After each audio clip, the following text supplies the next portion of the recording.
সহ গ্রেফতার হলো দুজন। ওই দুজনের নাম মোখলেসুর রহমান ও কলিমুদ্দিন শেখ। দুজনের বাড়ি লালগোলার নলদহরি এলাকায়।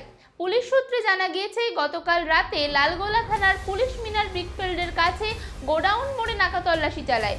নাকা তল্লাশি চলাকালীন ওই দুই ব্যক্তিকে আটক করে তারা। তল্লাশি চালিয়ে তাদের কাছ থেকে 1355 গ্রাম হেরোইন উদ্ধার করা হয়েছে। অভিযুক্তদের 10 দিনের পুলিশি হেফাজতের আবেদন জানিয়ে আদালতে হাজির করা হয় এদিন। সুনিতা, মুর্শিদাবাদের সর্বকালের সেরা এবং ঐতিহাসিক বস্ত্র প্রতিষ্ঠান। বিয়ের কেনাকাটা থেকে শীতের পোশাক, নামি ব্র্যান্ড, সেরা দাম, একটাই নাম, সুনিতা। বিষয়টা হলো আজকে লালগোলা থানা একটা রিমার্কেবল অ্যাচিভমেন্ট অ্যাটেন্ড করেছে।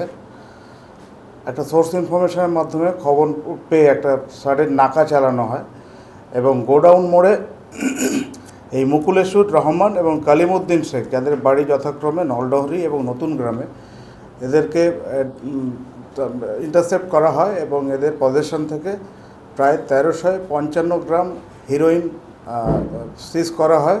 এটা এদের অ্যাসোসিয়েটকে দিতে যাচ্ছিল। এর বাজার মূল্য 1 কোটির ঊর্ধ্বে, 1 কোটিরও বেশি। এটা যা পাওয়া যাচ্ছে, এরা এদের অ্যাসোসিয়েটকে দিতে যাচ্ছিল এবং এটা হাত বদলে আলটিমেটলি বাংলাদেশে পাচার হতো।